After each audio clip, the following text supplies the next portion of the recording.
ಯಾವುದೇ ಒಂದು ಗುರಿಯನ್ನು ತಲುಪಬೇಕಾಯ್ತಂದ್ರೆ ಆ ಗುರಿ ಕಡೆಗೆ ನಮ್ಮ ಒಂದು ಫೋಕಸ್ ಹೇಗಿರುತ್ತೆ, ಆ ಫೋಕಸ್ಸಲ್ಲಿ ನಾವು ಎಷ್ಟು ಪ್ರಯತ್ನ ಮಾಡ್ತಾ ಇದ್ದೀವಿ ಅನ್ನೋದೇ ಮ್ಯಾಟ್ರ್ ಆಗುತ್ತೆ. ಈಗ ಫಾರ್ ಎಕ್ಸಾಂಪಲ್ ರನ್ನಿಂಗ್ ರೇಸಲ್ಲಿ ನಾವು ಓಡುತ್ತಿರುವಂಥ ಸಂದರ್ಭದಲ್ಲಿ ನಾವು ಎಲ್ಲಿಗೆ ರೀಚ್ ಆಗಬೇಕಾಗಿದೆ ಅನ್ನೋದನ್ನು ಮಾತ್ರ ವಿಚಾರ ಮಾಡಬೇಕು ಹೊರತು ನಾವು ಹಿಂದೆ ಎಷ್ಟು ಓಡಿದ್ದೀವಿ ಅಥವಾ ಇದಾದಮೇಲೆ ಎಷ್ಟು ಓಡ್ತೀವಿ ಅನ್ನೋ ವಿಚಾರದಲ್ಲಿ ನಾವು ಪಾಲ್ಗೊಳ್ಬಾರ್ದು. ಅಂದರೆ ನಾವು ಯಾವುದೇ ಒಂದು ಕೆಲಸ ಅಂತ ತೆಗೆದುಕೊಂಡ್ರೆ ಅದು ಮುಟ್ಟುವರೆಗೂ ಕೂಡ ಅದ್ರ ಮೇಲೇ ಜಾಸ್ತಿ ನಾವು ಕಾನ್ಸಂಟ್ರೇಟ್ ಮಾಡಿವು ಅಂತಂದರೆ ಅದನ್ನು ರೀಚ್ ಆಗಲಿಕ್ಕೆ ನಮಗೆ ಇನ್ನಷ್ಟು ಸುಲಭ ಆಗತ್ತೆ.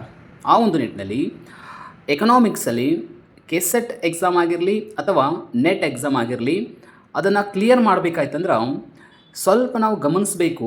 ಇಲ್ಲಿ ಶಾರ್ಟ್ಕಟ್ ಮೆಥಡ್ಸ್ಗಳು ಏನಿದಾವ ಮತ್ತು ಲಾಂಗ್ ಟರ್ಮ್ ಅಂದರೆ ಹೆಚ್ಚು ಪ್ರಯತ್ನ ಮಾಡಬೇಕಾದ್ರೆ ಅದರಿಂದ ಏನಾದರೂ ನಮಗೆ ಬೇಗ ಲಾಭ ಸಿಗುತ್ತಾ, ಸೊ ಹೀಗೆ ಸ್ವಲ್ಪ ಅರ್ಥ ಮಾಡ್ಕೊಳ್ಬೇಕು ಅದ್ರ ಬಗ್ಗೆ. ಈಗ ನೋಡಿ, ಕೆಸೆಟ್ ಮತ್ತು ನೆಟ್ ಎಕ್ಸಾಮ್ಸ್ ಅಂದರೆ ಹೇಗಿರ್ತವೆ, ಅವುಗಳ ಒಂದು ಪ್ಯಾಟರ್ನ್ ನಮಗೆ ಕ್ಲಿಯರಾಗಿ ಗೊತ್ತಿರಬೇಕು. ಮೊದಲು ಫಸ್ಟ್ ಪೇಪರ್ ಏನಾಗಿರುತ್ತೆ, ಜಿ ಕೆ ಅಂತ ಇರುತ್ತೆ. ಸೆಕೆಂಡ್ ಪೇಪರ್ ಏನಾಗಿರುತ್ತೆ, ನಮ್ಮ ಒಂದು ಆಪ್ಷನ್ ಸಬ್ಜೆಕ್ಟ್ ಇರುತ್ತೆ. ಸೊ ಈಗ ನಾವು ಯಾವುದನ್ನು ನೆಗ್ಲೆಕ್ಟ್ ಮಾಡೋ ಹಾಗಿಲ್ಲ.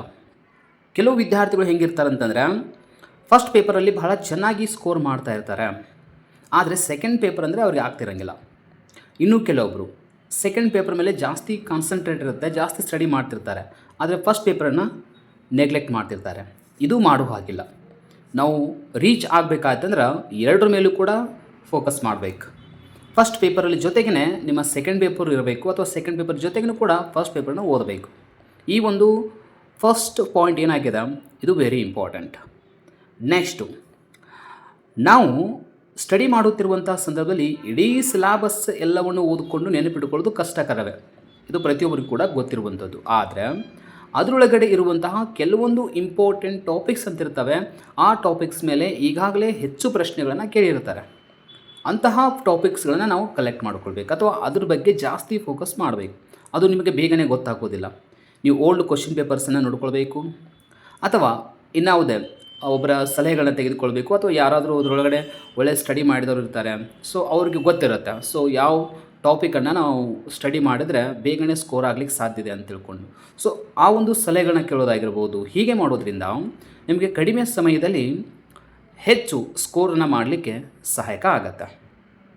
ಇದರ ಜೊತೆಗೆ ಇನ್ನೂ ನಾವು ಮಾಡಬೇಕಾದ ಕೆಲಸ ಏನು ಅಂತಂದರೆ, ನಮ್ಮ ಎಕ್ಸಾಮ್ಸ್ ಹೆಂಗಿದೆ, ಅವರು ಹೇಗೆ ಕ್ವಶನ್ಸ್ ಕೇಳ್ತಾ ಇದ್ದಾರೆ ಅಂತಂದರೆ ಹೆಚ್ಚು ಸಮಯ ಅದು ತೆಗೆದುಕೊಳ್ತಾ ಇದೆ. ಈಗ ಒಂದು ಪ್ರಶ್ನೆಯನ್ನು ಓದಿ ಅದಕ್ಕೆ ಆನ್ಸರ್ ಮಾಡಬೇಕಾಯ್ತು ಅಂತಂದ್ರೆ ಜಾಸ್ತಿ ಸಮಯ ಬೇಕಾಗ್ತಾ ಇದೆ. ಆದರೆ ನಮ್ಮ ಟೆಕ್ನಿಕ್ ಏನಾಗಿರ್ಬೇಕು, ಈಗ ನಾವು ಯಾವ ರೀತಿಯಾಗಿ ಟೆಕ್ನಿಕನ್ನು ಯೂಸ್ ಮಾಡಬೇಕು ಅಂತಂದರೆ ಕಡಿಮೆ ಸಮಯದಲ್ಲಿ ಅದಕ್ಕೆ ಉತ್ತರ ಹೇಗೆ ನಾವು ಕಂಡುಕೊಳ್ಬೇಕು, ಅದು ವೆರಿ ಇಂಪಾರ್ಟೆಂಟ್. ಯಾಕಂದರೆ ಭಾಳ ವಿದ್ಯಾರ್ಥಿಗಳಿಗೆ ಇನ್ನೂ ಪ್ರಶ್ನೆಗಳಿಗೆ ಟಚ್ ಮಾಡೋದಿರುತ್ತೆ, ಟೈಮ್ ಆಗಿಬಿಡತ್ತೆ. ಯಾಕಂತಂದ್ರೆ ಆ ಒಂದು ಎಕ್ಸಾಮ್ ಏನು ಟೆಸ್ಟ್ ಮಾಡ್ತಾಯಿದೆ, ವಿತಿನ್ ಟೈಮಲ್ಲಿ ಈ ಪ್ರಶ್ನೆಗಳನ್ನು ಓದಿ ಅರ್ಥ ಮಾಡಿಕೊಂಡು ಅದಕ್ಕೆ ಆನ್ಸರ್ ಮಾಡುವಷ್ಟು ಎಬಿಲಿಟಿ ಈ ಒಂದು ವಿದ್ಯಾರ್ಥಿಗಳಲ್ಲಿ ಇದೆಯಾ ಅನ್ನೋದನ್ನು ಟೆಸ್ಟ್ ಮಾಡ್ತಾ ಇದೆ. ಸೊ ಅಂತಹ ಪ್ರಶ್ನೆಗಳನ್ನು ಕೇಳ್ತಾ ಇದ್ದಾರೆ. ಅಂದರೆ ಒಂದು ಪ್ರಶ್ನೆಯನ್ನು ಕೇಳಿ ಆ ಪ್ರಶ್ನೆಗೆ ಉತ್ತರ ಕೊಟ್ಟಿರ್ತಾರೆ, ಆದರೆ ಅದು ಹೇಗಿರುತ್ತೆ, ಚಾಯ್ಸಿಂಗ್ ಇರುತ್ತೆ. ಅಲ್ಲಿ ನಮಗೆ ಕನ್ಫ್ಯೂಷನೂ ಆಗ್ತಾ ಇರುತ್ತೆ. ಆಪ್ಷನ್ ಎಲ್ಲ ಸೇಮ್ ಅನ್ನಿಸ್ತಿರ್ತಾರೆ, ಅಂದರೆ ಅದರೊಳಗೆ ಕೊಟ್ಟಿರುವಂಥ ಎಲ್ಲ ಬಹು ಆಯ್ಕೆ ಪ್ರಶ್ನೆಗಳು ಸೇಮ್ ಅನ್ನಿಸ್ತಾ ಇರ್ತವೆ.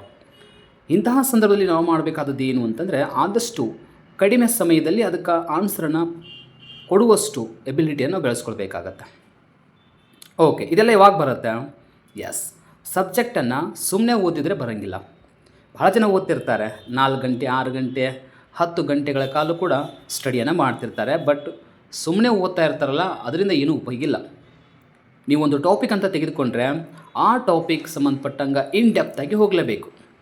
ಅದು ಯಾವುದೇ ಇರಲಿ, ಅದು ಎಕನಾಮಿಕ್ಸ್ ಅಂತ ನಾವು ಕನ್ಸಿಡರ್ ಮಾಡಿದ್ರಂತೂ ಅದು ವೆರಿ ಇಂಪಾರ್ಟೆಂಟ್. ಯಾಕಂದರೆ ಎಕನಾಮಿಕ್ಸಲ್ಲಿ ನಾವು ಬೇಸಿಕ್ಕಾಗಿ ಮೇಲ್ನೋಟಕ್ಕೆ ಮಾತ್ರ ಸ್ಟಡಿ ಮಾಡಿದರೆ ನಡೆಯಂಗಿಲ್ಲ.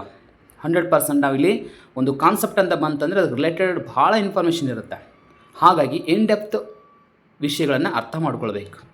ನಮ್ಮ ಕ್ವಶನ್ ಬರೋದೇ ಹಾಗೆ, ಡೈರೆಕ್ಟಾಗಿ ಕ್ವಶನ್ ಕೇಳೋಂಗಿಲ್ಲ, ಇನ್ ಡೆಪ್ತಾಗಿನೇ ಕೇಳ್ತಾರೆ. ಆ ಕಾರಣದಿಂದ ಈ ಟೆಕ್ನಿಕನ್ನು ಯೂಸ್ ಮಾಡಬೇಕು. ಅಂದರೆ ಸಬ್ಜೆಕ್ಟನ್ನು ಇನ್ ಡೆಪ್ತಾಗಿ ಓದ್ಕೊಳ್ಬೇಕು ಅಥವಾ ಕಾನ್ಸೆಪ್ಟ್ಗಳನ್ನ ಕ್ಲಿಯರ್ ಮಾಡ್ಕೊಳ್ಬೇಕು.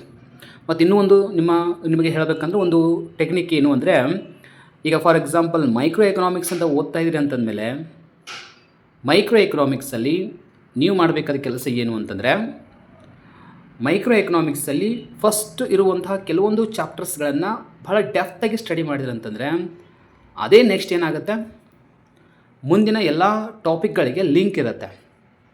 ಆವಾಗ ಮುಂದಿನ ಸಬ್ಜೆಕ್ಟು ಟಾಪಿಕ್ಸ್ ಎಲ್ಲ ಏನಾಗ್ತವೆ ಅಥವಾ ಕಾನ್ಸೆಪ್ಟ್ಗಳೆಲ್ಲ ಈಸಿ ಆಗಲಿಕ್ಕೆ ಸ್ಟಾರ್ಟ್ ಆಗ್ತವೆ. ಅಂದರೆ ನಾವು ಬೇಸನ್ನು ಸ್ಟ್ರಾಂಗ್ ಮಾಡ್ಕೋಬೇಕು ಅಂತ ಅರ್ಥ. ಬೇಸನ್ನು ಸ್ಟ್ರಾಂಗ್ ಮಾಡ್ತಾ ಸ್ಟಡಿ ಮಾಡ್ಲಿಕ್ಕೆ ಸ್ಟಾರ್ಟ್ ಮಾಡಿವಿ ಅಂತಂದರೆ ನಮಗೆ ಇಡೀ ಸಬ್ಜೆಕ್ಟ್ ನೆನಪುಳಿದು ಬಿಡುತ್ತೆ. ಆ ಒಂದು ಟೆಕ್ನಿಕನ್ನು ಬೆಳೆಸ್ಕೊಳ್ಬೇಕು. ಸುಮ್ಮನೆ ಎಲ್ಲೋ ಒಂದು ತೊಗೊಂಡ್ಕೊಂಡು ಎಲ್ಲೋ ಒಂದು ಕಾನ್ಸೆಪ್ಟ್ ತೆಗೆದುಕೊಂಡು ಓದೋದಲ್ಲ, ಪೂರ್ತಿ ಅದ್ರ ಬೇಸನ್ನು ಅರ್ಥ ಮಾಡ್ಕೊಳ್ತಾನೆ ಹೋಗಬೇಕು. ಅಂದಾಗ ಆ ಸಬ್ಜೆಕ್ಟ್ ಪೂರ್ತಿ ನೆನಪುಳಿಯುತ್ತೆ. ಓನ್ಲಿ ಕೇಸ್ ಸೆಟ್ ಅಥವಾ ನೆಟ್ ಎಕ್ಸಾಮ್ಗೆ ಅಷ್ಟೇ ನೀವು ತಯಾರಿ ಆಗಂಗಿಲ್ಲ, ಮುಂದಿನ ಎಲ್ಲ ಎಕ್ಸಾಮ್ಸ್ಗಳಿಗೆ ಏನು ಎಕನಾಮಿಕ್ಸ್ ರಿಲೇಟೆಡ್ ಏನು ಬರ್ತಾವಲ್ಲ ಎಲ್ಲ ಎಕ್ಸಾಮ್ಗೂ ರೆಡಿ ಆಗಿಬಿಡ್ತೀರಿ ನೀವು. ಸೊ ಅಷ್ಟೊಂದು ನಾಲೆಜು ಬಂದುಬಿಡುತ್ತೆ. ಸೊ ಓದುವಂಥ ಟೆಕ್ನಿಕ್ಕು ಇದಿರಲಿ. ಇನ್ನೆಕ್ಸ್ಟು ಮಾಡಬೇಕಾದೇನು ತಪ್ಪುಗಳು ಏನು ಮಾಡ್ತೀವಿ ಅಂತಂದರೆ, ಹೆಚ್ಚು ಬುಕ್ಸ್ಗಳನ್ನು ಓದಿ ಕನ್ಫ್ಯೂಷನ್ ಮಾಡ್ಕೊಳ್ತೀವಿ. ಇದು ಭಾಳ ದೊಡ್ಡ ಸಮಸ್ಯೆ. ಭಾಳ ನಮ್ಮ ಹತ್ರ ಬುಕ್ಸು ಭಾಳ ತಂದೀವಿ, ಖರೀದಿ ಮಾಡಿದ್ದೀವಿ, ಸಿಕ್ಕಾಪಟ್ಟೆ ಬುಕ್ಸ್ ಇದಾವೆ ಮಾರ್ಕೆಟ್ ಒಳಗೆ, ಹಾಗೆ ಬರ್ತಾನೆ ಇರ್ತಾವೆ ಹೊಸ ನೋಡ್ತಾ ಇರ್ತೀವಿ. ಎಲ್ಲವನ್ನು ಓದೋದೇ ಮಾಡಿ ಏನು ಮಾಡ್ತೀವಿ, ಕನ್ಫ್ಯೂಷನ್ ಮಾಡ್ಕೊಂಡ್ಬಿಡ್ತೀವಿ. ಹಂಗೆ ಮಾಡುವಂಗಿಲ್ಲ.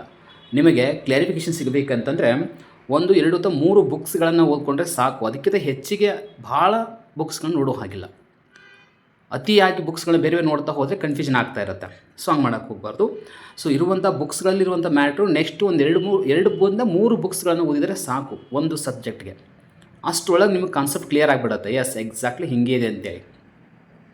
ಸೊ ಅದು ಒಂದು ವೆರಿ ಇಂಪಾರ್ಟೆಂಟ.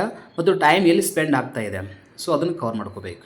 ಅನಾವಶ್ಯಕವಾಗಿ ನಾವು ಆ್ಯಕ್ಚುಲಿ ಎಕ್ಸಾಮ್ಗೆ ಅದನ್ನು ಕೇಳ್ತಾನೆ ಇರೋಂಗಿಲ್ಲ ಅಂಥ ಕಾನ್ಸೆಪ್ಟನ್ನು. ಅದನ್ನೇ ಜಾಸ್ತಿ ಫೋಕಸ್ ಮಾಡ್ಕೊತ ಕುಂತಿರ್ತೀವಿ, ಅದನ್ನೇ ಜಾಸ್ತಿ ಓದ್ಕೊತ ಕುಂತಿರ್ತೀವಿ. ಅಂದರೆ ಇದೆಲ್ಲ ಯಾವಾಗ ಗೊತ್ತಾಗುತ್ತೆ ನಿಮಗೆ, ಈಗಾಗಲೇ ಓಲ್ಡ್ ಕ್ವಶನ್ ಪೇಪರ್ಸನ್ನು ಭಾಳ ರಿವಿಷನ್ ಆಗಿ ಮತ್ತೊಂದು ಸಲ ಕರೆಕ್ಟಾಗಿ ನೀವು ಸ್ಟಡಿ ಮಾಡಿದರೆ ಅಲ್ಲಿ ಗೊತ್ತಾಗುತ್ತೆ. ನೆಕ್ಸ್ಟು ಈಗಾಗಲೇ ನಿಮಗೆ ಯಾರಾದರೂ ಸೀನಿಯರ್ಸ್ ಇದ್ದರೆ ಅಥವಾ KSET ನೆಟ್ ಎಕ್ಸಾಮನ್ನು ಫೇಸ್ ಮಾಡಿದವ್ರಿಗಿದ್ದರೆ, ಭಾಳ ಅದ್ರ ಬಗ್ಗೆ ಭಾಳ ಸ್ಟಡಿ ಮಾಡಿದವ್ರು ಯಾರು ಇರ್ತಾರೆ ಅಂಥವ್ರ ಹತ್ರ ಸಲಹೆ ಕೇಳಿದ್ರು ಕೂಡ ನಿಮಗೆ ಮಾಹಿತಿ ಸಿಗುತ್ತೆ. ಸೊ ಈ ಟೆಕ್ನಿಕ್ಸನ್ನು ಯೂಸ್ ಮಾಡಿದರೆ ಎಕ್ಸಾಮನ್ನು ಕ್ಲಿಯರ್ ಮಾಡಲಿಕ್ಕೆ ಇನ್ನಷ್ಟು ಬಹಳ ಸರಳ ಆಗುತ್ತೆ. ಅಂದರೆ ಟೈಮ್ ಮ್ಯಾನೇಜ್ಮೆಂಟು ಇಂಪಾರ್ಟೆಂಟ್ ಆಗುತ್ತೆ. ಸೊ ಅದನ್ನು ಕೂಡ ಮಾಡಬೇಕಾಗತ್ತೆ. ಜೊತೆಗೆ ಎಕನಾಮಿಕ್ಸಲ್ಲಿ ನಾವು ಸ್ಕೋರ್ ಮಾಡಿದ ಜೊತೆಗೇ ಫಸ್ಟ್ ಪೇಪರಲ್ಲಿ ಕೂಡ ನಾವು ಮಾಡಲೇಬೇಕು ಅಂತ ಸ್ಟಾರ್ಟಿಂಗೇ ಹೇಳಿದೆ ನಾನು.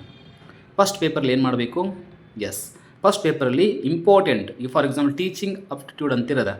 ಸೊ ಬೋಧನಾ ವಿಷಯಕ್ಕೆ ಸಂಬಂಧಪಟ್ಟಂಗೆ ಏನಿದೆ ಅಲ್ಲಿ ಜಾಸ್ತಿ ಪ್ರಶ್ನೆಗಳು ಬರ್ತಿರ್ತಾವೆ ಸಾಮಾನ್ಯವಾಗಿ.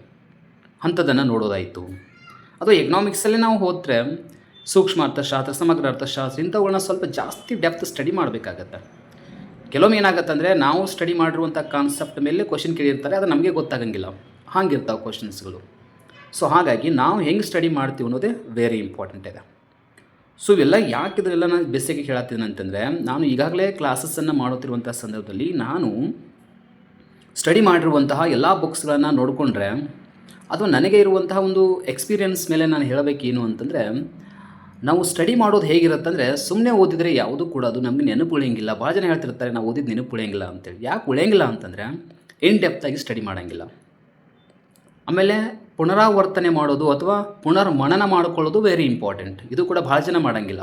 ಒಂದು ಸಲ ಓದಿಬಿಟ್ಟಿರ್ತಾರೆ, ಅದು ಒಂದು ಅಥವಾ 2 ತಿಂಗಳು ಗ್ಯಾಪ್ ಮಾಡಿಬಿಡ್ತಾರೆ. ಅವಾಗೇನಾಗುತ್ತೆ, ಅದು ನೆನಪು ಹೋಗಿಬಿಡುತ್ತೆ. ಅವಾಗೇನಾಗುತ್ತೆ, ಸಬ್ಜೆಕ್ಟ್ ಡಿಫಿಕಲ್ಟ್ ಇದೆ ಅಂತ ಕುಂತ್ಬಿಡ್ತಾರೆ. ಸೊ ಹೀಗೆ ಕೂಡ ಮಾಡಬಾರ್ದು. ಆದಷ್ಟು ರಿಪೀಟಾಗಿ ಸಬ್ಜೆಕ್ಟನ್ನು ಓದ್ತಾನೆ ಇರಬೇಕು. ಯಾವಾಗಲೂ ಕೂಡ ನಿರಂತರವಾಗಿ ಒಂದು ಸ್ಟಡಿ ಇರಬೇಕು ನಮಗೆ. ನೀವೇನೇ ಮಾಡಿ, ನಿಮ್ಮ ಪರ್ಸ್ನಲ್ ಲೈಫಲ್ಲಿ ಏನೇ ಕೆಲಸ ಮಾಡಿ, ಅದೊಂದು ಲೈಫ್. ಆದರೆ ಅಟ್ಲೀಸ್ಟ್ ಒಂದು ಇಂತಿಷ್ಟು ಟೈಮ್ ಅಂತೇಳಿ ಸ್ಟಡಿ ಸಲುವಾಗಿ ನೀವು ಏನು ಮಾಡಬೇಕಾಗತ್ತೆ, ಮೀಸಲಿಡಬೇಕಾಗತ್ತೆ. ಯಾವಾಗಲೂ ಕೂಡ ಓದ್ತಾನೆ ಇರಬೇಕು. ಅದ್ರ ಬಗ್ಗೆ ರಿಪೀಟಾಗಿ ಓದ್ತಾ ಇರಬೇಕು. ಅದಕ್ಕೆ ಪ್ರಾಕ್ಟೀಸ್ ಮೇಕ್ಸ್ ಮ್ಯಾನ್ ಪರ್ಫೆಕ್ಟ್ ಅಂತ ಯಾಕೆ ಹೇಳ್ತೀವಿ ಅಂತಂದರೆ, ನಾವು ಹೇಗೆ ಓದ್ತಾ ಹೋಗ್ತೀವೋ ಹಾಗೆ ನಾವು ಪರಿಣಿತಿಯನ್ನು ಪಡಿತಾ ಹೋಗ್ತೀವಿ.